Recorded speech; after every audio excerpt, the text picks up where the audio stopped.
Hi dears, ഈ ഒരു വീഡിയോയിലൂടെ ഡിസ്കസ് ചെയ്യുന്നത് Calicut university first semester BBA FI UGPയുടെ ഭാഗമായിട്ട് വരുന്ന കമ്മ്യൂണിക്കേറ്റിംഗ് വിത്ത് ഫൈനാൻഷ്യൽ ഡാറ്റ എന്ന പേപ്പറിൻ്റെ സെക്കൻഡ് ചാപ്റ്ററിൻ്റെ ക്ലാസ്സാണ്. അപ്പോൾ നമ്മൾ ഈ ഒരു ചാനലിലൂടെ ഫസ്റ്റ് ചാപ്റ്റർ അതായത് മൊഡ്യൂൾ 1ൻ്റെ കംപ്ലീറ്റ് ക്ലാസ്സുകളും പ്രൊവൈഡ് ചെയ്തിട്ടുണ്ട്. 4 പാർട്ട് വീഡിയോസായിട്ടാണ് ക്ലാസ്സുകൾ പ്രൊവൈഡ് ചെയ്തിട്ടുള്ളത്. ആ 4 പാർട്ട് വീഡിയോസും എല്ലാവരും പൂർണ്ണമായിട്ടും വാച്ച് ചെയ്യാൻ ശ്രമിക്കുക. അപ്പോൾ ഇന്നത്തെ ക്ലാസ്സിലൂടെ നമ്മൾ ഡിസ്കസ് ചെയ്യുന്നത് ചാപ്റ്റർ 2 ആണ്. ചാപ്റ്റർ 2 വരുന്നത് journal, ledger and trial balance ആണ്. തിയറിക്കും പ്രോബ്ലത്തിനും ഒരുപോലെ പ്രാധാന്യമുള്ള ചാപ്റ്ററാണ് ചാപ്റ്റർ 2. അവിടെ 3 ഏരിയയാണ് മെയിനായിട്ട് വരുന്നത്. ജേർണൽ, അവിടെ ജേർണൽ എൻട്രീസ് ചെയ്താൽ കൃത്യമായിട്ട് അറിഞ്ഞിരിക്കണം. ദെൻ ലെഡ്ജർ, അതുമായി ബന്ധപ്പെട്ട തിയറീസും അതുമായി ബന്ധപ്പെട്ട പ്രോബ്ലംസും അറിഞ്ഞിരിക്കണം. ദെൻ ട്രയൽ ബാലൻസ്, അതിൻ്റെ തിയറിയും അറിഞ്ഞിരിക്കണം, പ്രോബ്ലംസും കൃത്യമായിട്ട് അറിഞ്ഞിരിക്കണം. സെക്കൻഡ് ചാപ്റ്ററിൽ നമ്മൾ ഫസ്റ്റ് അറിഞ്ഞിരിക്കേണ്ട ഒരു കോൺസെപ്റ്റാണ് ഡബിൾ എൻട്രി ബുക്ക് കീപ്പിംഗ്. നമ്മൾ കഴിഞ്ഞ ക്ലാസ്സുകളിൽ പറഞ്ഞതാണ് അക്കൗണ്ടൻസി ഫോളോ ചെയ്യുന്നത് ഡബിൾ എൻട്രി സിസ്റ്റമാണ്. അതായത് ഓരോ ട്രാൻസാക്ഷനും 2 ആസ്പെക്റ്റ് ഉണ്ട്, ഒന്ന് ഡെബിറ്റും മറ്റൊന്ന് ക്രെഡിറ്റും. അപ്പോൾ ഈ ഒരു കോൺസെപ്റ്റിനെയാണ് ഡബിൾ എൻട്രി ബുക്ക് കീപ്പിങ്ങിന് പറയുന്നത്. Double entry book keeping is A system of accounting, ഒരു അക്കൗണ്ടിങ് സിസ്റ്റമാണ് ഇൻ വിച്ച് എവരി ട്രാൻസാക്ഷൻ, ഓരോ ട്രാൻസാക്ഷനും ആസ് എ 2 ആക്സെപ്റ്റ് എന്തുണ്ട്, 2 ആസ്പെക്റ്റ് ഉണ്ട്. ഒന്നെന്താണ്, ഡെബിറ്റാണ്, ഒന്ന് ക്രെഡിറ്റ് ആണ്. അപ്പോൾ നമ്മൾ അക്കൗണ്ടിങ് ഇക്വേഷനൊക്കെ പറഞ്ഞതാണ് ഡെബിറ്റിന് ഈക്വൽ ആയിട്ടുള്ള ക്രെഡിറ്റ് ഉണ്ടായിരിക്കും. ഇത് തന്നെയാണ് എന്ത്, ഡബിൾ എൻട്രി ബുക്ക് കീപ്പിംഗ്. അതായത് ഒരു സ്ഥാപനത്തിൽ നടക്കുന്ന ഡെയിലി നടക്കുന്ന കാര്യങ്ങൾ ഡെബിറ്റിൻ്റെയും ക്രെഡിറ്റിൻ്റെയും അടിസ്ഥാനത്തിൽ റെക്കോർഡ് ചെയ്യുന്നതിനാണ് ഡബിൾ എൻട്രി ബുക്ക് കീപ്പിംഗ് എന്ന് പറയുന്നത്. ഓക്കെ അല്ലോ. And both are recorded to maintain accounting equation. അല്ലേ, എല്ലാം ചെയ്യുന്നത് എന്തിൻ്റെ ബേസിലാണ്, അക്കൗണ്ടിങ് ഇക്വേഷൻ്റെ ബേസിലാണ്. അപ്പോൾ ഡബിൾ എൻട്രി ബുക്ക് കീപ്പിംഗ് എന്ന് പറഞ്ഞാൽ ഒരു സ്ഥാപനത്തിൽ നടക്കുന്ന ട്രാൻസാക്ഷൻസ്, ഡേ ടു ഡേ കാര്യങ്ങൾ ബുക്സ് ഓഫ് അക്കൗണ്ടിൽ റെക്കോർഡ് ചെയ്യുക. എന്തിൻ്റെ അടിസ്ഥാനത്തിൽ, ഡെബിറ്റിൻ്റെയും ക്രെഡിറ്റിൻ്റെയും അടിസ്ഥാനത്തിൽ. ഓക്കെ ആണല്ലോ. നെക്സ്റ്റ് ഇവിടെ അറിഞ്ഞിരിക്കേണ്ട മറ്റൊരു സിമ്പിളായിട്ടുള്ള ടോപ്പിക്കാണ് ഡബിൾ എൻട്രി ബുക്ക് കീപ്പിങ്ങിൻ്റെ ഫീച്ചേഴ്സ്. ഫസ്റ്റ് പോയിന്റ് വരുന്നത് it is a scientific and systematic method of recording transaction. ഒരു ശാസ്ത്രീയ രീതിയിലുള്ള മെത്തേഡാണെന്ത്, double entry bookkeeping. Second point ആണ് it maintains a complete record of each and every transaction. ഓരോ ട്രാൻസാക്ഷൻ്റെയും complete record എവിടെ രേഖപ്പെടുത്തും, ഡബിൾ എൻട്രി ബുക്ക് കീപ്പിങ്ങിൽ രേഖപ്പെടുത്തും. ദെൻ തേർഡ് പോയിന്റ് ആണ് it recognise and record both aspect of transaction. ഒരു ട്രാൻസാക്ഷൻ്റെ ഒരു ആസ്പെക്റ്റില്ല, 2 ആസ്പെക്റ്റും, അതായത് ഡെബിറ്റും ക്രെഡിറ്റും ഇവിടെ റെക്കോർഡ് ചെയ്യും. For every debit there is an equal and opposite credit. ഓരോ ഡെബിറ്റിനും അതിന് ഈക്വൽ ആയിട്ടോ അല്ലെങ്കിൽ ഓപ്പോസിറ്റ് ആയിട്ടോ എന്തുണ്ടായിരിക്കും, ക്രെഡിറ്റ് ഉണ്ടായിരിക്കും. The total of all debits always equal to total of all credit. എല്ലായ്പ്പോഴും ഈ ഡബിൾ എൻട്രി ബുക്ക് കീപ്പിങ്ങിൽ ഡെബിറ്റ്, ടോട്ടൽ ഓഫ് ഡെബിറ്റ് എന്തിന് ഈക്വൽ ആയിരിക്കും, ടോട്ടൽ ക്രെഡിറ്റിന് ഈക്വൽ ആയിരിക്കും. അപ്പോൾ നമ്മൾ ഈ ഒരു ഭാഗത്ത് ഫസ്റ്റ് ടോപ്പിക് പറഞ്ഞത് ഡബിൾ എൻട്രി ബുക്ക് കീപ്പിംഗ് ആണ് അല്ലേ. ഡബിൾ എൻട്രി ബുക്ക് കീപ്പിംഗ് എന്ന് പറഞ്ഞാൽ ഓരോ ട്രാൻസാക്ഷനും 2 ആസ്പെക്റ്റ് ഉണ്ടായിരിക്കും, ഡെബിറ്റും ക്രെഡിറ്റും. അതിൻ്റെ അടിസ്ഥാനത്തിൽ ഒരു സ്ഥാപനത്തിൽ നടക്കുന്ന വരവ് ചെലവുകൾ രേഖപ്പെടുത്തുന്നതിനാണ് ഡബിൾ എൻട്രി ബുക്ക് കീപ്പിംഗ് എന്ന് പറയുന്നത്. ഓക്കെ ആണല്ലോ. അതിൻ്റെ ഫീച്ചേഴ്സും മനസ്സിലാക്കുക. നെക്സ്റ്റ് ഇവിടെ അറിഞ്ഞിരിക്കേണ്ട വളരെ പ്രധാനപ്പെട്ട, നമുക്ക് പ്രോബ്ലം ചെയ്യാനൊക്കെ അക്കൗണ്ടൻസിൻ്റെ ബേസിക് എന്നറിയപ്പെടുന്ന ഒരു ഏരിയയാണ് rule of debit and credit. ഓരോ സ്റ്റുഡൻസും കൃത്യമായിട്ട് അറിഞ്ഞിരിക്കേണ്ട ഒരു ഏരിയയാണ്. നിങ്ങൾക്ക് അക്കൗണ്ടൻസി ചെയ്യണമെങ്കിൽ, കൃത്യമായിട്ട് പഠിക്കണമെങ്കിൽ കൃത്യമായിട്ട് അറിഞ്ഞിരിക്കേണ്ട ഒരു ഭാഗമാണ് ഡെബിറ്റിൻ്റെയും ക്രെഡിറ്റിൻ്റെയും റൂൾസ്. അപ്പോൾ കൊമേഴ്സ് ബാക്ക്ഗ്രൗണ്ടിലുള്ള ആൾക്കാർക്ക്, സ്റ്റുഡൻസിനൊക്കെ ഇത് കുറച്ചൊക്കെ അറിയുന്നുണ്ടായിരിക്കും, ഡെബിറ്റും ക്രെഡിറ്റൊക്കെ. സയൻസ്, ഹ്യൂമാനിറ്റീസ് പഠിച്ചവർക്കൊക്കെ ഈ ഒരു ഭാഗം ആദ്യമായിട്ട് കേൾക്കുക. അപ്പോൾ കൃത്യമായിട്ട് പറയുന്ന കാര്യങ്ങൾ മനസ്സിലാക്കുക. Rule of debit and credit രണ്ട് രീതിയിലാണ് നമ്മൾ ഇതിനെ പറയുന്നത്. രണ്ട് മെത്തേഡ് ഉണ്ട്. ഒന്നാണ് ട്രഡീഷണൽ മെത്തേഡ്, അതായത് ബ്രിട്ടീഷ് കോൺസെപ്റ്റ് ആണ്. Then modern method American concept ആണ്. അപ്പോൾ ട്രഡീഷണൽ മെത്തേഡ് പ്രകാരം അക്കൗണ്ട്സ് മൂന്നായി തിരിച്ചിട്ടുണ്ട്. 3 അക്കൗണ്ടാണ്. ഒന്നാണ് പേഴ്സണൽ അക്കൗണ്ട്, മറ്റൊന്ന് റിയൽ അക്കൗണ്ട്, മറ്റൊന്ന് നോർമൽ അക്കൗണ്ട്. അതിൽ പേഴ്സണൽ അക്കൗണ്ട് എന്ന് പറഞ്ഞാൽ അക്കൗണ്ട് ഓഫ് പേഴ്സൺസ്, അല്ലെ, വ്യക്തികളുടെ അക്കൗണ്ടാണിത്. പേഴ്സണൽ അക്കൗണ്ട് എന്നാണ് അക്കൗണ്ട് ഓഫ് പേഴ്സൺസ്. ഓക്കെ ആണല്ലോ. അതിൻ്റെ എക്സാമ്പിളാണ് രാജു അക്കൗണ്ട്. ഇനി നമുക്ക് അഖിൽ അക്കൗണ്ട് എന്നോ അർജുൻ അക്കൗണ്ട് എന്നൊക്കെ വെക്കാം. ഏതൊരു വ്യക്തിയുടെ പേരിലെ അക്കൗണ്ട് തന്നെയാണ് പേഴ്സണൽ അക്കൗണ്ടാണ്. എ ആയിക്കോട്ടെ ബി ആയിക്കോട്ടെ. അപ്പോൾ വ്യക്തിയുടെ പേരിലുള്ള അക്കൗണ്ടൊക്കെ എന്താണ്? പേഴ്സണൽ അക്കൗണ്ടാണ്. ദെൻ ഔട്ട്സ്റ്റാൻഡിങ് സാലറി എക്സ്പെൻസ് ആണ്, നോർമൽ അക്കൗണ്ടാണ്. ഔട്ട്സ്റ്റാൻഡിങ് സാലറി എന്താണ്? പേഴ്സണൽ അക്കൗണ്ടാണ്. ഇനി ഔട്ട്സ്റ്റാൻഡിങ് ഇൻകം ആണെങ്കിലും ഔട്ട്സ്റ്റാൻഡിങ് റെൻ്റ് ആണെങ്കിലും ഒക്കെ എന്താണ്? പേഴ്സണൽ അക്കൗണ്ടാണ്. പ്രീപെയ്ഡ് ഇൻഷുറൻസ്, അല്ലെ, ഇനി പ്രീപെയ്ഡ് റെൻ്റ് ആയിക്കോട്ടെ പ്രീപെയ്ഡ് സാലറി ആയിക്കോട്ടെ എല്ലാം എന്താണ്? പേഴ്സണൽ അക്കൗണ്ടാണ്. ഓക്കെ ആണല്ലോ. അപ്പോൾ പേഴ്സണൽ അക്കൗണ്ട് എന്ന് പറഞ്ഞാൽ അക്കൗണ്ട് ഓഫ് പേഴ്സൺസ്. എക്സാമ്പിളും കൃത്യമായിട്ട് മനസ്സിലാക്കുക. ഇതിൻ്റെ ഡെബിറ്റും ക്രെഡിറ്റും റൂളും. ഡെബിറ്റ് ദ റിസീവർ, ആരാണോ സ്വീകരിക്കുന്നത് അയാളെ ഡെബിറ്റ് ചെയ്യും. ഇപ്പം ഞാൻ ഒരു കാര്യം സ്വീകരിച്ചു കഴിഞ്ഞാൽ എന്നെ ഡെബിറ്റ് ചെയ്യും. ആരാണോ ഒരു സാധനം നൽകുന്ന ആൾ അത് ക്രെഡിറ്റ് ചെയ്യും. അപ്പോൾ ഇവിടെ റൂൾ എന്താണ്? ഡെബിറ്റ് വാസ് ദി റിസീവറും ക്രെഡിറ്റ് വാസ് ദി ഗിവറും. Debit the receiver, credit the giver. അതാണ് പേഴ്സണൽ അക്കൗണ്ട്. ഏതെങ്കിലും ഒരു വ്യക്തി ഒരു ട്രാൻസാക്ഷൻ സ്വീകരിച്ചു കഴിഞ്ഞാൽ എന്ത് ചെയ്യും? അത് ഡെബിറ്റ് ചെയ്യും. ഏതെങ്കിലും ഒരു വ്യക്തി ഒരു ട്രാൻസാക്ഷൻ കൊടുത്തു കഴിഞ്ഞാൽ അതെന്ത് ചെയ്യും? ക്രെഡിറ്റ് ചെയ്യും. ദെൻ സെക്കൻഡാണ് റിയൽ അക്കൗണ്ട്. റിയൽ അക്കൗണ്ട് എന്ന് പറഞ്ഞാൽ അക്കൗണ്ട് ഓഫ് അസറ്റ്സ്. എന്താണ്? അസറ്റുകളുടെ അക്കൗണ്ടിന് പറഞ്ഞ പേരാണിത് റിയൽ അക്കൗണ്ട്. എക്സാമ്പിൾ പറയുകയാണെങ്കിൽ land account, building account, furniture account, ഇനി ക്യാഷോ അല്ലേ മറ്റു ഏതെങ്കിലും ടാഞ്ചിബിൾ ആയിക്കോട്ടെ ഇൻടാഞ്ചിബിൾ ആയിക്കോട്ടെ എല്ലാ അസറ്റുകളുടെയും അക്കൗണ്ട് എന്താണ്? റിയൽ അക്കൗണ്ടാണ്. ഇനി റിയൽ അക്കൗണ്ടിൻ്റെ ഡെബിറ്റും ക്രെഡിറ്റും റൂൾ എങ്ങനെയാണെന്ന് നോക്കാം. ഡെബിറ്റ് വാട്ട് കംസ് ഇൻ, എന്ത് അസറ്റാണോ വരുന്നതില്ല, കംസ് ഇൻ, സ്ഥാപനത്തിലേക്ക് വരുന്ന എല്ലാ അസറ്റുകളെയും ഡെബിറ്റ് ചെയ്യും. അല്ല, മെഷീനറി വന്നു ഡെബിറ്റ് ചെയ്തു, ഫർണിച്ചർ വന്നു അതിനെ ഡെബിറ്റ് ചെയ്തു. അല്ലെങ്കിൽ ഒരു ബിൽഡിംഗ് വാങ്ങി, സ്ഥാപനത്തിലേക്ക് എന്തെങ്കിലും ഒരു അസറ്റ് വന്നു കഴിഞ്ഞാൽ അത് ഡെബിറ്റ് ചെയ്യും. ദെൻ ക്രെഡിറ്റ് എന്താണ്? വാട്ട് ഗോസ് ഔട്ട്, ഏതെങ്കിലും അസറ്റുകൾ ക്യാഷ് പോയി അല്ലേ, നമ്മൾ എന്ത് ചെയ്യും? ക്രെഡിറ്റ് ചെയ്യും. ഏതെങ്കിലും അസറ്റുകൾ സ്ഥാപനത്തിൽ പോയി കഴിഞ്ഞാൽ അത് ക്രെഡിറ്റ് ചെയ്യും. ഓക്കെ അല്ലോ. അതാണ് റിയൽ അക്കൗണ്ടിൻ്റെ rules.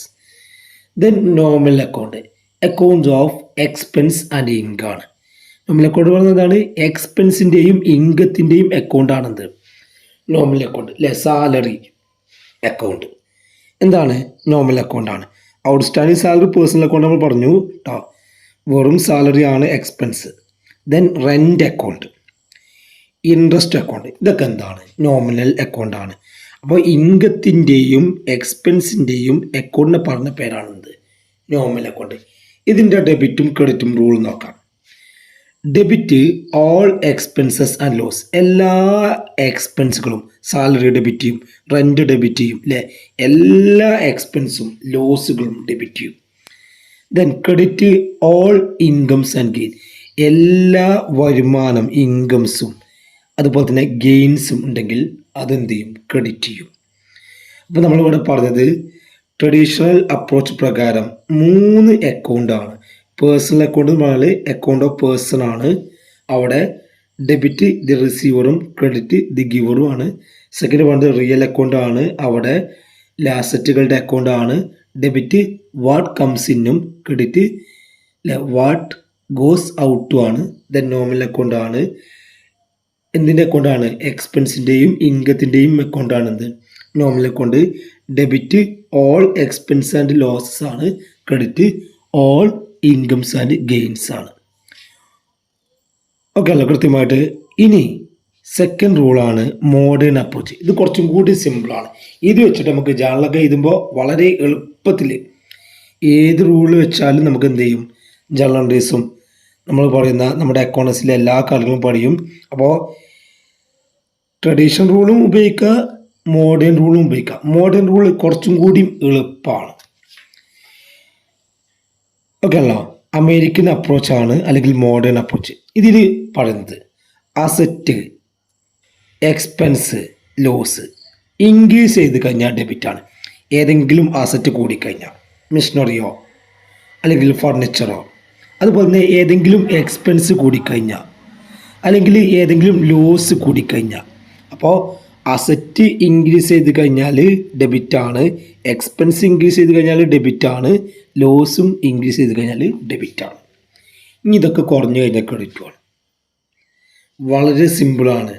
Asset, expense, loss, decrease, credit. കൂടിക്കഴിഞ്ഞാൽ ഡെബിറ്റും കുറഞ്ഞു കഴിഞ്ഞാൽ ക്രെഡിറ്റും. ഇനി ലാബിലിറ്റീസ്, ഇൻകം, ഗെയിൻസ്. ഡിഗ്രീസ് ചെയ്ത് കഴിഞ്ഞാൽ ഡെബിറ്റ്. എന്താണ്? കുറഞ്ഞു കഴിഞ്ഞാലാണ് ഡെബിറ്റ്. ഏതൊക്കെയാണ്? ലാബിലിറ്റീസും ഇൻകം, ഗെയിനും. കുറഞ്ഞു കഴിഞ്ഞാൽ ഡെബിറ്റും. അപ്പോൾ കൂടിക്കഴിഞ്ഞാൽ എന്തുമായിരിക്കും? ക്രെഡിറ്റും ആയിരിക്കും. ലാബിലിറ്റീസും ഇൻകം, ഗെയിനും കൂടിക്കഴിഞ്ഞാൽ ക്രെഡിറ്റ് ആയിരിക്കും. അപ്പോൾ ഇവിടെ ഒറ്റ കോൺസെപ്റ്റ് പഠിച്ചു കഴിഞ്ഞാൽ എന്ത് പഠിക്കും? കൃത്യമായിട്ട് ഡെബിറ്റും ക്രെഡിറ്റും റൂൾസ് പഠിക്കും. അപ്പോൾ അസറ്റ്, എക്സ്പെൻസ്, ലോസ് കൂടിക്കഴിഞ്ഞാൽ ഡെബിറ്റും കുറഞ്ഞു കഴിഞ്ഞാൽ ക്രെഡിറ്റും. ലാബിലിറ്റി, ഇൻകം, ഗെയിൻസ് കുറഞ്ഞു കഴിഞ്ഞാൽ ഡെബിറ്റും കൂടിക്കഴിഞ്ഞാൽ ക്രെഡിറ്റും. അപ്പോൾ ഇതൊന്ന് മനസ്സിലാക്കി വെക്കുക. ഇത് കൃത്യമായിട്ട് മനസ്സിലാക്കിയാലേ ജേണൽ എൻട്രി കൃത്യമായിട്ട് എഴുതാൻ കഴിയുള്ളൂ. ഇതിലേതെങ്കിലും ഒരു റൂള് അറിഞ്ഞാലും ജേണൽ എൻട്രീസ് കൃത്യമായിട്ട് എഴുതാൻ കഴിയും. അപ്പോൾ കൃത്യമായിട്ട് ആ കാര്യം പഠിക്കാം. നെക്സ്റ്റ് നമുക്ക് വരുന്ന ഒരു ടോപ്പിക്കാണ്, സിമ്പിളായിട്ടുള്ള ടോപ്പിക്കാണ് അക്കൗണ്ടിങ് പ്രോസസ്സ് അല്ലെങ്കിൽ സൈക്കിൾ എന്ന് പറയും. എങ്ങനെയാണ് ഒരു സ്ഥാപനത്തിൽ അക്കൗണ്ടിങ് നടക്കുന്നതാണ്. ആദ്യം നമ്മൾ ഒരു സ്ഥാപനം അല്ലേ, ഏതൊരു സ്ഥാപനമാണെങ്കിലും ആദ്യം എന്ത് ചെയ്യണം? നമ്മൾ അനലൈസിങ് ട്രാൻസാക്ഷൻ എന്ത് ചെയ്യണം? അനലൈസ് ചെയ്യണം അല്ലേ. ഏത് ട്രാൻസാക്ഷനാണ് അവിടെ നടന്നിട്ടുള്ളത് അത് അനലൈസ് ചെയ്യണം. അതിനുശേഷം ആ ട്രാൻസാക്ഷൻ നമ്മളെ ഡെബിറ്റും ക്രെഡിറ്റും റൂളൊക്കെ നോക്കിയിട്ട് ജേണൽ എൻട്രിയിലേക്ക് പാസ് ചെയ്യണം. അപ്പോൾ ആദ്യം എന്താണ്? അനലൈസിങ് ട്രാൻസാക്ഷൻ ആണ്. പിന്നെ എന്താണ്? ജേണലാണ്. Passing journal entries. ഓക്കെ ആണല്ലോ. ജേണൽ കഴിഞ്ഞാൽ പിന്നെ ലെഡ്ജറിലേക്ക് പോസ്റ്റ് ചെയ്യണം. ജേണൽ കഴിഞ്ഞാൽ അടുത്ത സ്റ്റെപ്പ് ഏതാണ്? ലെഡ്ജറാണ്. ലെഡ്ജറിലേക്ക് പോസ്റ്റ് ചെയ്യണം. അതിനുശേഷം ലെഡ്ജറിലെ ബാലൻസ് വെച്ചിട്ട് നമുക്ക് ട്രയൽ ബാലൻസ് ഉണ്ടാക്കാൻ പറ്റും അല്ലെ. എന്തെങ്കിലും തെറ്റുണ്ടോ? ട്രയൽ ബാലൻസ് എന്തിനാണ് പ്രിപ്പയർ ചെയ്യുന്നത് അല്ലേ? അരിത്തമെറ്റിക്കൽ അക്യുറസിയാണ്. നമ്മൾ ചെയ്ത കാര്യങ്ങൾ എത്രമാത്രം ക്ലിയർ ആണ്. ട്രയൽ ബാലൻസ് ടാലി ആണെങ്കിൽ നമ്മുടെ ഫൈനൽ അക്കൗണ്ട് എന്ത് ചെയ്യും? ടാലി ആകും.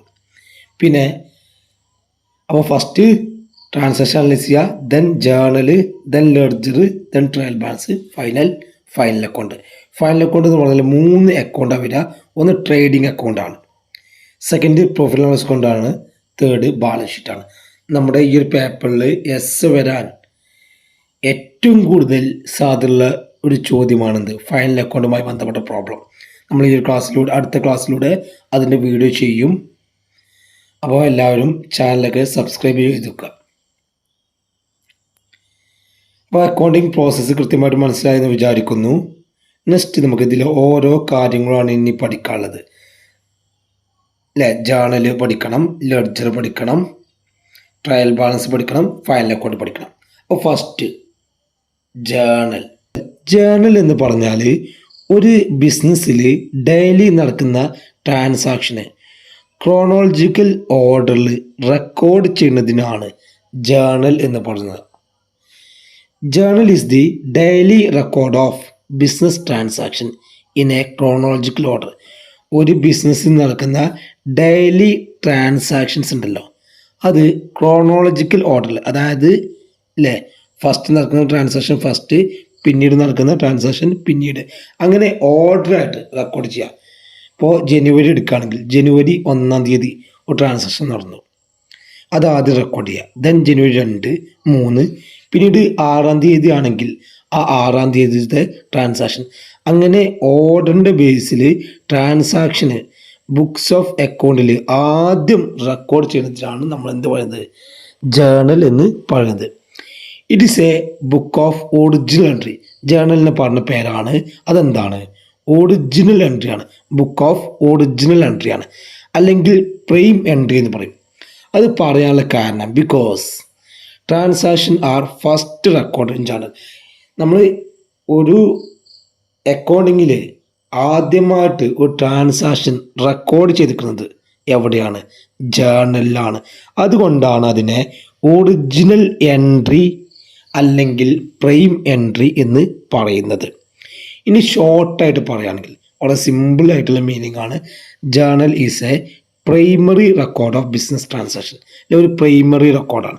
അപ്പോൾ നമ്മൾ അക്കൗണ്ടൻസിയിൽ ആദ്യം ഒരു ട്രാൻസാക്ഷൻ കിട്ടിക്കഴിഞ്ഞാൽ അത് ഐഡൻറ്റിഫൈ ചെയ്യും. എന്നിട്ട് എന്ത് ചെയ്യും? അത് ജേണലിൽ റെക്കോർഡ് ചെയ്യും. ഓക്കെ ആണല്ലോ.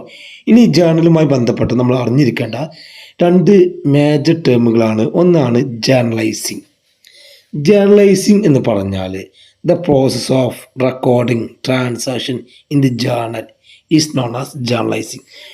ജേർണലിലേക്ക് ഒരു ട്രാൻസാക്ഷൻ റെക്കോർഡ് ചെയ്യുന്ന ആ പ്രോസസ്സ് ഉണ്ടല്ലോ, പ്രക്രിയക്കാണ് എന്ത് പറയുന്നത്, ജേർണലൈസിങ് എന്ന് പറയുന്നത്.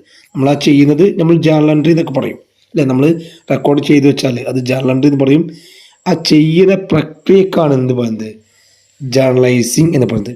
പിന്നീട് ഇവിടെ അറിഞ്ഞിരിക്കേണ്ട വളരെ പ്രധാനപ്പെട്ട ഒരു കോൺസെപ്റ്റാണ് നരേഷൻ എന്ന് പറയുന്ന കോൺസെപ്റ്റ്. നരേഷൻ എന്ന് പറഞ്ഞാൽ a brief explanation of transaction given in bracket below the journal entry in particular column is called narration. അതായത് ഒരു ജേർണൽ എൻട്രിക്ക് ആ ജേർണൽ എൻട്രിയിൽ എന്താണ് നടന്നത് എന്നുള്ളത് ഒരു ബ്രീഫായിട്ടുള്ള എക്സ്പ്ലനേഷൻ കൊടുക്കുക, ചെറിയൊരു എക്സ്പ്ലനേഷൻ. അപ്പോൾ brief explanation of A transaction, എന്ത് ട്രാൻസാക്ഷനാണ് നടന്നത് അതിനെക്കുറിച്ച് എന്ത് ചെയ്യുക, ഒരു ചെറിയൊരു എക്സ്പ്ലനേഷൻ കൊടുക്കുക. എന്തിനാണ് നൽകുക? ഗിവൺ ഇൻ ബ്രാക്കറ്റിലാണ് നൽകുക. എവിടെ നൽകുക? Below the journal. അപ്പോൾ ഒരു ജേർണൽ എൻട്രി എഴുതി കഴിഞ്ഞാൽ അതിൻ്റെ അടിയിൽ ബ്രാക്കറ്റിൽ നൽകുന്ന ആണ് എന്ത് പറയുന്നത്, പർട്ടിക്കുലർ കോളത്തിൽ ഒരു ജേർണൽ എൻട്രി എഴുതി കഴിഞ്ഞാൽ അതിൻ്റെ അടിയിൽ ബ്രാക്കറ്റിൽ നൽകുന്ന ഒരു ബ്രീഫ് എക്സ്പ്ലനേഷൻ എന്ത് പറയുന്നത്, നരേഷൻ എന്ന് പറയുന്നത്. ഓക്കെ ആണല്ലോ. അപ്പോൾ ജേർണൽ എന്താണ് പറഞ്ഞു, ജേർണലൈസിങ് എന്താണ് പറഞ്ഞു, നരേഷൻ എന്താ പറഞ്ഞു. നെക്സ്റ്റ് നമ്മൾ ഡിസ്കസ് ചെയ്യുന്നത് ജേർണലുമായി ബന്ധപ്പെട്ട പ്രോബ്ലംസ് ആണ്. വളരെ പ്രധാനപ്പെട്ട ഏരിയയാണ്. ഈ ഒരു ഭാഗത്ത് നിന്ന് എക്സാമിന് ചോദ്യം ഉണ്ടാവാറുണ്ട്. അപ്പോൾ എല്ലാവരും കൃത്യമായിട്ട് ഈ ഒരു ഏരിയ മനസ്സിലാക്കുക. കൃത്യമായിട്ട് മനസ്സിലാക്കി കഴിഞ്ഞാൽ വളരെ എളുപ്പത്തിൽ നിങ്ങൾക്ക് മാർക്ക് സ്കോർ ചെയ്യാൻ പറ്റുന്ന ഏരിയയാണ് ജേർണൽ. ഓക്കെ അല്ല. അപ്പോൾ ചോദ്യം വരുന്നത് journalise the following transaction in the books of mister Ashok September 2024 ആണ്. 2024 സെപ്റ്റംബറിൽ മിസ്റ്റർ അശോകിൻ്റെ ബുക്കിലുള്ള കുറച്ച് ട്രാൻസാക്ഷനാണ് താഴെ നൽകിയിട്ടുള്ളത്. അത് വെച്ചിട്ട് ജേർണലൈസ്, അതായത് ജേർണൽ എൻട്രി എഴുതാനാണ് പറഞ്ഞിട്ടുള്ളത്. അപ്പോൾ ഇതിലെ ഒന്നാമത്തെ ട്രാൻസാക്ഷൻ വരുന്നത് കമൻസ്ഡ് ബിസിനസ് വിത്ത് ക്യാഷ് 80,000 ആണ്. 80,000 രൂപ വെച്ചിട്ട് എന്ത് ചെയ്തു, ബിസിനസ് സ്റ്റാർട്ട് ചെയ്തു. അപ്പോൾ നമ്മൾ ജേർണൽ എൻട്രീൻ്റെ ഫോർമാറ്റ് ഒന്നും മുൻകൂട്ടി പറഞ്ഞിട്ടില്ല. നമ്മൾ പ്രോബ്ലം ചെയ്യുമ്പോൾ കൃത്യമായിട്ട് അതിൻ്റെ ഫോർമാറ്റ് പറയും. അപ്പോൾ ഇവിടെ ശ്രദ്ധിക്കുക അല്ലേ. ആദ്യം നമ്മൾ ജേർണൽ എൻട്രി എന്ന് പറയുന്നത് വരക്കണം. ആദ്യം ചെയ്യേണ്ടത് ജേർണൽ എന്ന് പറയുന്ന ഹെഡിങ് കൊടുക്കുക. ജേർണൽ എന്നത് ഹെഡിങ് കൊടുക്കുക.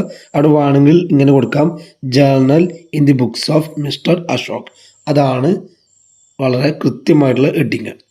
എന്നിട്ട് ഒരു ഡേറ്റ് കോളം, ഒരു പർട്ടിക്കുലർ കോളം, ഒരു LF എന്ന് പറഞ്ഞാൽ ലെഡ്ജർ ഫോളിയോ ആണ്. ഇതിപ്പോൾ നമ്മൾ അല്ലേ ഒരു തിയറി ആണ് പഠിച്ചിരുന്നത്. പ്രാക്ടിക്കലായിട്ട് ചെയ്യുമ്പോൾ ഒരു ലെഡ്ജർ ബുക്ക് ഉണ്ടാവും, അതിൻ്റെ നമ്പറാണിത് ഈ LF ഇടേണ്ടത്. ഇപ്പം നമ്മൾ എന്ത് ചെയ്യേണ്ട ആവശ്യമില്ല. നമ്മൾ തിയറി പഠിക്കുമ്പോൾ LF കോളത്തിൽ ഒന്നും എഴുതേണ്ട ആവശ്യമില്ല. ദെൻ ഡെബിറ്റിൻ്റെ എമൗണ്ടും ക്രെഡിറ്റിൻ്റെ എമൗണ്ടും. അപ്പോൾ first date, then particulars, then LF, debit, credit. First transaction നടക്കുന്നത് സെപ്റ്റംബർ 1-ാം തീയതിയാണ്. Commenced business with cash ₹80,000. 80,000 രൂപ മുടക്കി ബിസിനസ് തുടങ്ങി അല്ല. അപ്പോൾ ബിസിനസ്സിലേക്ക് എന്ത് വരികയാണ്? 80,000 രൂപയുടെ ക്യാഷ് വരികയാണ്. അപ്പോൾ ക്യാഷ് വന്നു കഴിഞ്ഞാൽ അല്ലെ അത് സ്വാഭാവികമായിട്ടും എന്ത് ചെയ്യും? ക്യാഷിനെ ഡെബിറ്റ് ചെയ്യും. ഒരു അസറ്റ് കൂടുകയാണ്. ഏത് രീതിയിലും നമുക്ക് നോക്കാം. അപ്പോൾ ഇവിടെ ജേർണൽ എൻട്രി എഴുതുക അല്ലേ. എന്താണ്? Cash account debtor to Ashok's capital എന്നാണ്. ഒരുവിധം ചോദ്യത്തിലും ഫസ്റ്റ് എൻട്രി തന്നെ ആക്കാരം കമൻസ്ഡ് ബിസിനസ് ആക്കാരം. അപ്പം അതിൻ്റെ ജേർണൽ എൻട്രി എന്താണ്? Cash account debtor to Ashok's capital. എന്നിട്ട് ക്യാഷിന് നേരെ ഡെബിറ്റിൽ 80,000, അശോക് ക്യാപിറ്റലിന് നേരെ ക്രെഡിറ്റിൽ 80,000 ഇടുക. ഇതാണ് ഒരു ജേർണൽ എൻട്രി എഴുതുന്ന രീതി. ഓക്കെ ആണല്ലോ? കൃത്യമായിട്ട് മനസ്സിലായി എന്ന് വിചാരിക്കുന്നു. പിന്നീട് നമ്മൾ എഴുതേണ്ടത് നരേഷനാണ്. നമ്മൾ നരേഷൻ്റെ മീനിങ് പറഞ്ഞിരുന്നു അല്ലേ. Brief explanation about transaction given in bracket below the journal in the particulars column. അപ്പോൾ പർട്ടിക്കുലേഴ്സ് കോളത്തിൽ ജേർണലിന് താഴെ ബ്രാക്കറ്റിൽ കൊടുക്കുന്ന ഒരു ബ്രീഫ് എക്സ്പ്ലനേഷൻ ആണെന്ത്? നരേഷൻ. അപ്പം നരേഷൻ ഒരിക്കലും ജേർണൽ എൻട്രി എഴുതുമ്പോൾ എഴുതാതിരിക്കരുത്. നിങ്ങൾ ചോദ്യത്തിലുള്ള സെൻറ്റൻസ് എഴുതിയാലും കുഴപ്പമൊന്നുമില്ല, അതും തന്നെയാണ് നരേഷൻ തന്നെയാണ്. അപ്പോൾ ഇവിടെ എന്താണ്? Started business with cash. Okay ആണല്ലോ? അപ്പോൾ കൃത്യമായിട്ട് മനസ്സിലാക്കുക. ദെൻ സെക്കൻഡ് ട്രാൻസാക്ഷൻ സെപ്റ്റംബർ 4 ആണ്. Purchased goods for cash ₹5,000. 5,000 രൂപക്ക് എന്ത് വാങ്ങി? ഗുഡ്സ് വാങ്ങി. അപ്പോൾ 5,000 രൂപ ക്യാഷ് പോവുകയാണ്. അപ്പോൾ ക്യാഷ് എന്ത് ചെയ്യണം? ക്രെഡിറ്റ് ചെയ്യണം. എന്താ വരുന്നത്? പർച്ചേസ് ആണ്. അപ്പോൾ ഇവിടെ ജേർണൽ എൻട്രി വരിക purchase account debtor to cash അല്ലേ. പർച്ചേസ് നടന്നു, ഒരു സാധനം വാങ്ങി, ക്യാഷ് പോയി. ഓക്കെ അല്ലോ? Purchase account debtor to cash. പർച്ചേസിന് നേരെ 5,000, ക്യാഷിന് നേരെ ക്രെഡിറ്റിൽ 5,000. കൃത്യമായിട്ട് മനസ്സിലാക്കുക. നരേഷനും ഇത് ക്യാഷ് പർച്ചേസ് ആണ് നടന്നിട്ടുള്ളത്. Next 8 purchased furniture four ₹6,000. ഇവിടെ ഒരു അസറ്റാണ് വാങ്ങിയിട്ടുള്ളത്. ഫർണിച്ചറാണ്. 6,000 രൂപയുടെ ഫർണിച്ചർ. ഒരു അസറ്റ് വാങ്ങിക്കഴിഞ്ഞാൽ ആ അസറ്റിൻ്റെ പേരാണ് എഴുതേണ്ടത്. ഓക്കെ അല്ലോ? നമ്മൾ ഗുഡ്സ് വാങ്ങുമ്പോൾ പർച്ചേസ് നിന്നും ഒരു അസറ്റാണ് പർച്ചേസ് നടത്തിക്കുന്നത്. അവിടെ അസറ്റിൻ്റെ പേരാണ് ഡെബിറ്റിൽ എഴുതേണ്ടത് അല്ലേ. ഇവിടെ ക്യാഷ് പോവുകയാണ്. അപ്പോൾ അവിടെ ജേർണൽ എന്തെങ്കിലും furniture account debtor to cash. ആദ്യം ഡേറ്റ് ഇടുന്നു, 8 എന്നുള്ള ഡേറ്റ് ഇടുക. Then furniture account debtor to cash അല്ലേ. നരേഷൻ എന്താണ്? Purchased furniture. ഡെബിറ്റിലും 6,000, ക്രെഡിറ്റിലും 6,000. ഓക്കെ അല്ലോ? ദെൻ നെക്സ്റ്റ് ട്രാൻസാക്ഷൻ 9 ആണ്. സോൾഡ് ഗുഡ്സ് ഫോർ ക്യാഷ് അല്ലേ. ഗുഡ്സ് വിറ്റ് എന്ത് കിട്ടും? ക്യാഷ് കിട്ടും. ക്യാഷ് വരും, സ്ഥാപനത്തിലേക്ക് ക്യാഷ് വരും. ക്യാഷ് വന്ന് എന്ത് ചെയ്യണം? ഡെബിറ്റ് ചെയ്യണം. അപ്പോൾ ക്യാഷ് അക്കൗണ്ട് ഡെപ്റ്റർ ടു എന്താ നടന്നിട്ടുള്ളത്? സെയിൽസ് ആണ്. അപ്പോൾ ഗുഡ്സ് വിറ്റ് കഴിഞ്ഞാലുള്ള ജേർണൽ എന്താണ്? Cash account debtor to sales.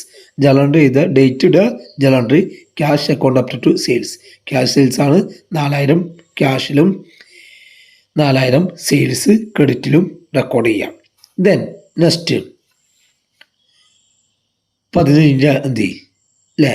Brought goods from Madhavan for ₹10,000. 10,000 രൂപക്ക് മാധവൻ്റെ കയ്യിൽ നിന്ന് ഗുഡ്സ് വാങ്ങി. ഇവിടെ ക്യാഷിനല്ല, കടത്തിലാണ് വാങ്ങിയിട്ടുള്ളത്. ക്യാഷിനല്ല, കടത്തിലാണ് വാങ്ങിയിട്ടുള്ളത്. അപ്പോൾ ഇവിടെ ജേർണൽ എൻട്രി എന്താ വാങ്ങിയിട്ടുള്ളത്? ഗുഡ്സ് ആണ്. അതുകൊണ്ട് അല്ലേ വന്നിട്ടുള്ളത് എന്താണ്? പർച്ചേസ് ആണ്. Purchase account debtor to Madhavan. എന്താ journal entry? Purchase account debtor to Madhavan. അവിടെ ക്യാഷ് എന്നല്ല പറഞ്ഞുള്ളത്, ക്രെഡിറ്റിലാണ്. മാധവൻ എന്ന് പറയുന്ന വ്യക്തിയുടെ പേരായതുകൊണ്ട് ആ വ്യക്തിനെയാണ് നമ്മൾ എന്ത് ചെയ്യേണ്ടത്? ക്രെഡിറ്റ് ചെയ്യേണ്ടത്. 10,000 രൂപ പർച്ചേസിലും 10,000, ദെൻ മാധവൻ്റെ അക്കൗണ്ടിലും 10,000. ഓക്കെ അല്ലോ? നെക്സ്റ്റ് ട്രാൻസാക്ഷൻ നടക്കുന്നത് അല്ലേ.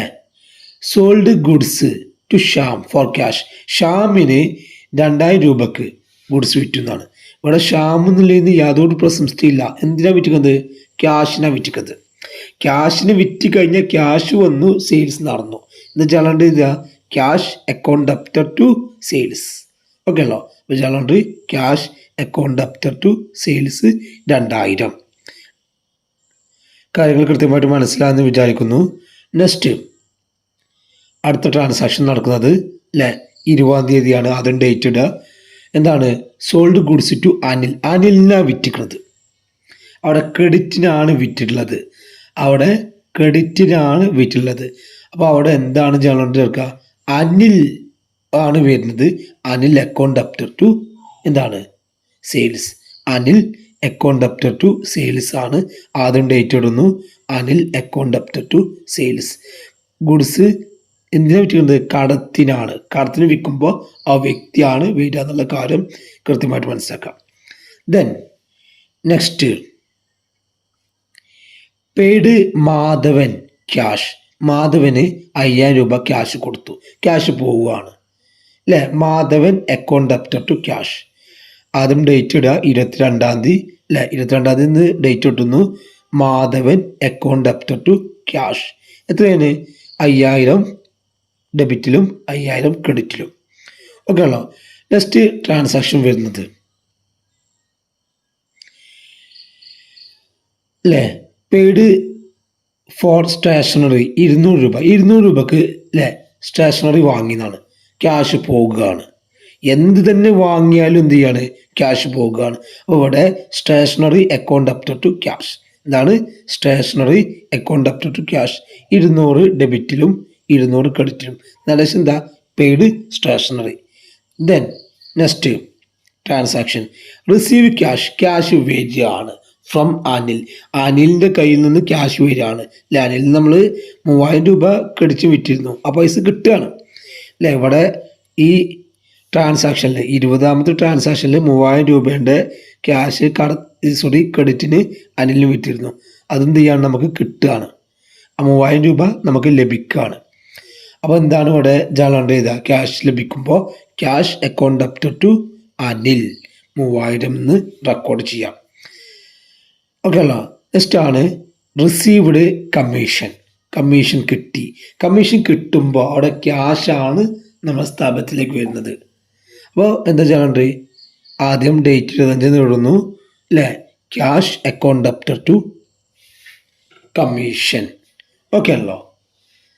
ദെൻ റിസീവ്ഡ് കമ്മീഷന് നരേഷന് കൊടുക്കുക. ദെൻ നെക്സ്റ്റ് ഡേറ്റ് വരുന്നത് 30-ാം തീയതിയാണ്. Paid salary to accountant. Accountant salary കൊടുത്തു അല്ലേ. എന്താണ് പോകുന്നത്? ക്യാഷ് പോവുകയാണ്. ക്യാഷ് പോയി കഴിഞ്ഞാൽ ക്യാഷിനെ ക്രെഡിറ്റ് ചെയ്യും. അവിടെ salary account debtor to cash. Salary account debtor to cash 2000.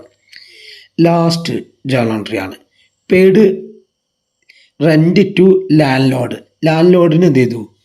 Rent കൊടുത്തു. ഇവിടെയും പെയ്ഡാണ്. ക്യാഷ് പോകുകയാണ്. എന്തിന് പേയ്മെൻറ്റ് നടത്തിയാലും ക്യാഷ് പോകുകയാണ്. ഇവിടെ എന്തെന്നെ ജേണൽ എൻട്രി വരിക? Rent account debtor to cash. Rent account debtor to cash. Okay അല്ല. Paid rent. അപ്പോൾ ജേണൽ എൻട്രി എന്ന് പറഞ്ഞാൽ വളരെ എളുപ്പമുള്ള ഭാഗമാണ്. ആദ്യം മനസ്സിലാക്കേണ്ടത് ഒരു ബിസിനസ് തുടങ്ങുമ്പോഴുള്ള ജേണൽ എൻട്രി അല്ലേ. ക്യാഷ് വരും. Cash account debtor to capital. Then goods പർച്ചേസിൻ്റെ എൻട്രി. അവിടെ 2 കാര്യങ്ങൾ വരും. ഒന്ന് ക്യാഷിനും ഒന്ന് ക്രെഡിറ്റിനും. ക്യാഷിന് പർച്ചേസ് ചെയ്ത് കഴിഞ്ഞാൽ purchase account debtor to cash എന്നും, ഇനി ക്രെഡിറ്റിന് പർച്ചേസ് ചെയ്ത് കഴിഞ്ഞാൽ പർച്ചേസ് അക്കൗണ്ട് അപ്റ്റർ ടു ഒരു വ്യക്തിയുടെ പേരുണ്ടാവും. അതും നമ്മൾ നൽകുക. കൃത്യമായിട്ട് മനസ്സിലാക്കട്ടോ പറയുന്ന കാര്യങ്ങൾ. ദെൻ സെയിൽസിൻ്റെ കേസ് അല്ലേ. ഗുഡ്സ് വിൽക്കുക. ക്യാഷിന് വിറ്റ് കഴിഞ്ഞാൽ cash account debtor to sales. ഇനി കടത്തിന് വിറ്റ് കഴിഞ്ഞാൽ ആ വ്യക്തിയാണ് അത് വരിക അല്ലേ. ആ എക്കാണ് വിറ്റാൽ A account debtor to sales. Okay ആണല്ലോ. ഇനിയുള്ളത് എന്തെന്നെ എക്സ്പെൻസ് പെയ്ഡ് ചെയ്താലും ആ എക്സ്പെൻസ് ടു എന്താ പറയുക? ക്യാഷാണ്. ക്യാഷ് പോവുകയാണ്. ഇപ്പോൾ സാലറി ആയിക്കോട്ടെ, റെൻ്റ് ആയിക്കോട്ടെ, സ്റ്റേഷൻ ആയിക്കോട്ടെ, പെയ്ഡ് ആണെങ്കിൽ എന്താണ് അല്ലേ. സാലറി ആണെങ്കിൽ salary account debtor to cash. ഇനി സ്റ്റേഷനറി ആണെങ്കിൽ stationery account debtor to cash. ഇനി എന്തെങ്കിലും ക്യാഷ് റിസീവ് ചെയ്ത് കഴിഞ്ഞാൽ cash account up to commission ആണെങ്കിൽ കമ്മീഷൻ എന്താണ്, ആ കാര്യങ്ങൾ കൃത്യമായിട്ട് മനസ്സിലാക്കുക. അപ്പോൾ ഒരു 8 പോയിൻ്റൊക്കെയാണ് ഇവിടെ കൃത്യമായിട്ട് മനസ്സിലാക്കേണ്ടത്. ആ 8 പോയിന്റ് കൃത്യമായിട്ട് മനസ്സിലാക്കുക. പിന്നെ ഈ ചോദ്യത്തിൽ വന്നിട്ടില്ല എങ്കിലും ഒരു ട്രാൻസാക്ഷനും കൂടി നമ്മൾ കൃത്യമായിട്ട് പഠിക്കണം. Withdraw money for personal use. ഒരാൾ അയാളുടെ സ്വന്തം ആവശ്യത്തിന് വേണ്ടി ബിസിനസ്സിൽ എന്തെങ്കിലും കൊണ്ടുപോയി കഴിഞ്ഞാൽ അവിടെ ജേർണൽ എഴുതുക. Drawings account up to cash ആണ്. എന്താണ് വിഡ്രോ മണി ഫോർ പേഴ്സണൽ യൂസിൻ്റെ ജേർണൽ? ഇതാണ് കാണാപ്പാടം പഠിക്കുക. Drawings account up to cash. അപ്പോൾ പേഴ്സണൽ ആവശ്യങ്ങൾക്ക് വേണ്ടി എന്തെങ്കിലും പിൻവലിച്ച് കഴിഞ്ഞാൽ ഡ്രോവിങ്സ് വരും എന്നുള്ള കാര്യം കൃത്യമായിട്ട് drawings account up to cash. ഇനി ബാങ്ക് എന്ന് വെച്ചാൽ ബാങ്ക് എന്നാക്കാരം ഓക്കെ അല്ലോ. എന്തെങ്കിലും ഗുഡ്സ് ആണെങ്കിൽ drawings account up to goods ആയിരിക്കും.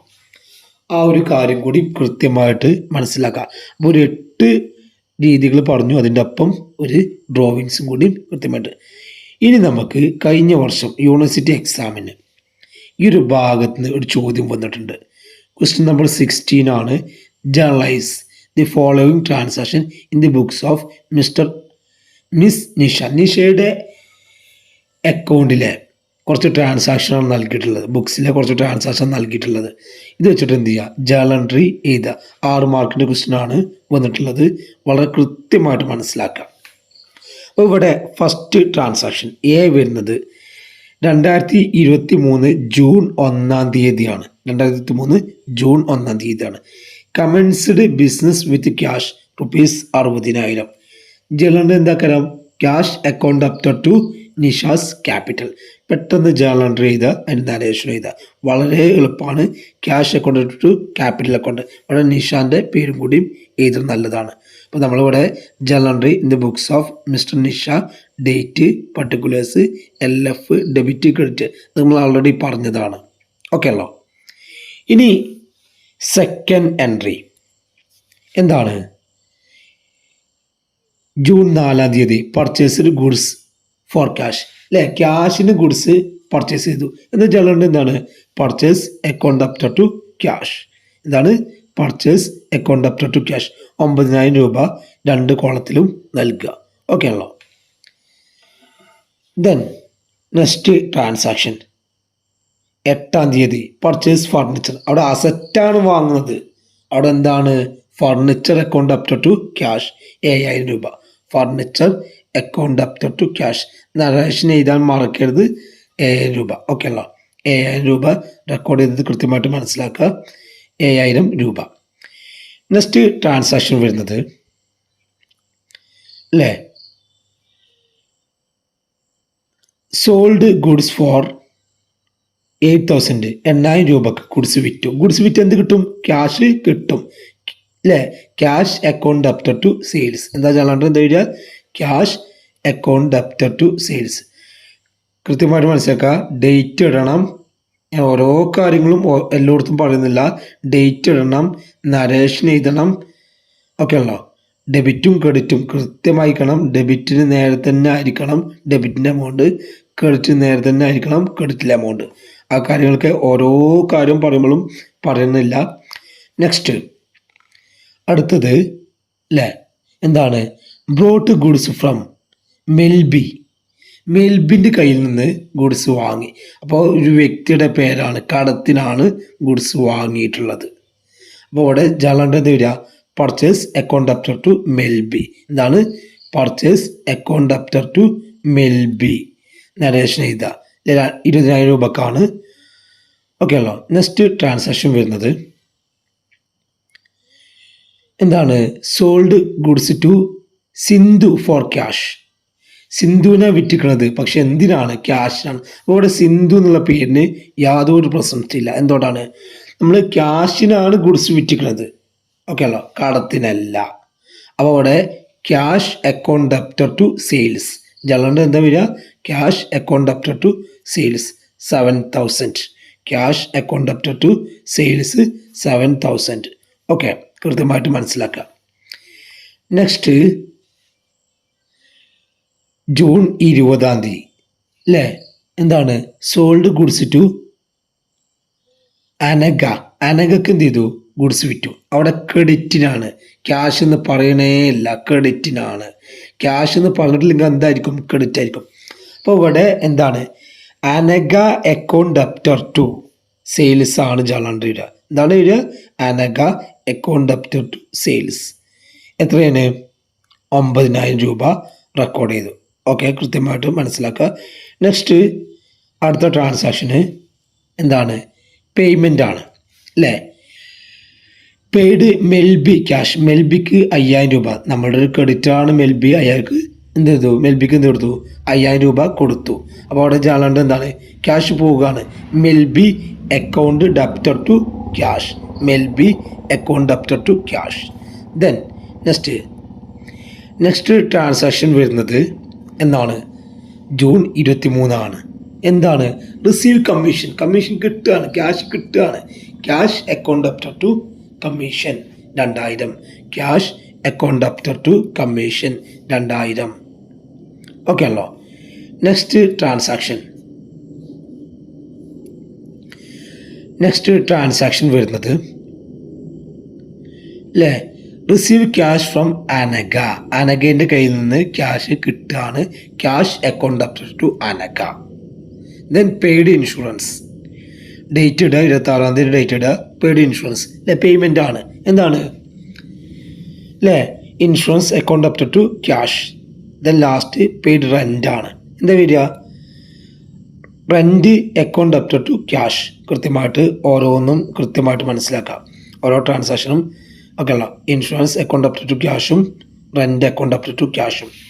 ഇപ്പോൾ നമ്മൾ ഈ ഒരു ഭാഗത്ത് ആദ്യം ഡബിൾ എൻട്രി ബുക്ക് കീപ്പിംഗ് എന്താണ് പറഞ്ഞു.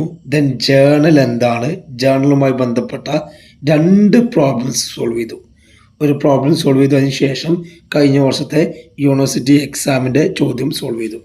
അപ്പോൾ ഞാൻ കൃത്യമായിട്ട് പറയുന്നതാണ്. ആദ്യം നമ്മൾ നോക്കേണ്ടത് അല്ലേ? ബിസിനസ് സ്റ്റാർട്ട് ചെയ്തപ്പോൾ ജേണൽ എൻട്രി. ദെൻ ഗുഡ്സ് ക്യാഷിന് വാങ്ങുമ്പോൾ, ഗുഡ്സ് ക്രെഡിറ്റിന് വാങ്ങുമ്പോൾ, ഒരു അസറ്റ് ക്യാഷിന് വാങ്ങുമ്പോൾ, ഒരു അസറ്റ് ക്രെഡിറ്റിന് വാങ്ങുമ്പോൾ, ദെൻ അല്ലേ ക്യാഷിന് വിൽക്കുമ്പോൾ, ക്രെഡിറ്റിന് വിൽക്കുമ്പോൾ, ഒരു എക്സ്പെൻസ് പേയ്മെൻറ്റ് നടത്തുന്ന ജേണൽ എൻട്രി. അതുപോലെ തന്നെ ഒരു ഇൻകം കിട്ടുക, ക്യാഷ് കിട്ടുന്ന ജേണൽ എൻട്രി. അത്രയും ഭാഗമാണ് മെയിനായിട്ട് ഇടേണ്ടത്. Then withdraw money. എന്തായിരിക്കും journal entry? Drawings account debtor to cash. ഇത്രയും കാര്യങ്ങൾ കൃത്യമായിട്ട് മനസ്സിലാക്കുക. ഓക്കെ, അടുത്തൊരു ക്ലാസ്സിൽ നമ്മൾ ലെഡ്ജറും ട്രയൽ ബാലൻസും ഡിസ്കസ് ചെയ്യുന്നതാണ്. Okay, thank U.